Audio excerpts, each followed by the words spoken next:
जनताले सामान्य भन्दा सामान्य एउटा एमपीको काम के हो भन्ने पनि थाहा छैन र त्यसले गर्दाखेरि नै समस्या आइरहेको हो। किनभने एउटा संसदले बनाउने भनेको नीति नियम हो र त्यो नीति नियमहरू यदि बलियो हुन्छ भने मात्र देशको विकास हुन्छ, सम्भव छ, नत्र भने देशको विकास सम्भव छैन कुनै पनि हालतमा। त्यसैले यस्तो नेताहरू जससँग राम्रो नीति बनाउने जुन भिजन छ उनीहरूलाई यदि भोट दिएर जितायो भने मात्र चाहिँ देशको परिवर्तन सम्भव छ, नत्र भने खालि एउटा नेताले तपाईँलाई आएर मैले यहाँको बाटो बनाइदिएको, मैले यहाँको बाटो पिच गरेको, अथवा मैले यहाँको टावर बनाइदिएको, अथवा मैले यहाँ चाहिँ खानेपानी ल्याइदिएको आदि इत्यादि कुराहरू गरेर तपाईँलाई भोट माग्छ भने उसलाई चाहिँ भोट नदिनु होला। किनभने त्यो अभियसली एउटा एमपीको काम, त्यो एउटा सांसदको काम होइन। त्यो सांसदको काम भनेको देशमा नीति नियमहरू बनाउने हो, देशमा बजेट बनाउने हो र सरकारलाई जवाफदेही बनाउने हो।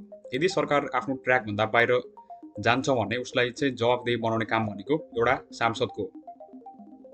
त्यसैले तपाईँले छान्ने व्यक्तिहरू शिक्षित होस्, आफ्नो क्षेत्रमा चाहिँ दक्ष होस् र अनुभवी होस्, त्यसपछि मात्र उसलाई भोट दिनु होला।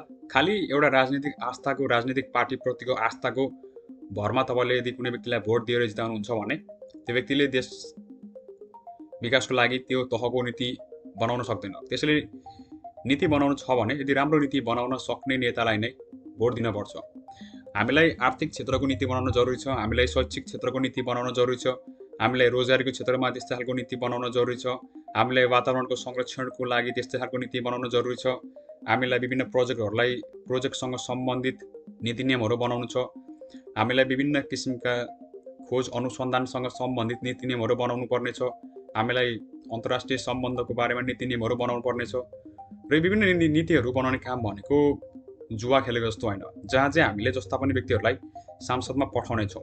एउटा व्यक्ति चिल्लो कपडा लगाउँदैमा ऊ सांसद हुँदैन। उसको भित्र रहेको ज्ञानले यदि देशलाई बदल्न सक्छ भने मात्र उसलाई चाहिँ भोट दिएर जिताउनु पर्ने जरुरी छ। यदि त्यो सम्भव छैन भने, त्यो गर्न सकिँदैन भने हामीले भोट दिएको कुनै अर्थ नै रहँदैन। त्यसैले हरेक आमाबाउ दाजुभाइ दिदीबहिनीहरूलाई के आग्रह गर्न चाहन्छु भने तपाईँले भोट हाल्नु अगाडि मैले भोट हाल्ने व्यक्ति कति पढेको हो, उसले कुन क्षेत्रमा काम गरेको हो, उसको अनुभव के छ, उसले कस्तो प्रकारको नीति बनाउन सक्छ भनेर पनि विचार गर्नु होला। यदि उसले हरेक पटक हरेक क्षण अरूलाई गाली गरेर, अरूलाई घोचेर, अरूलाई तल गिराएर,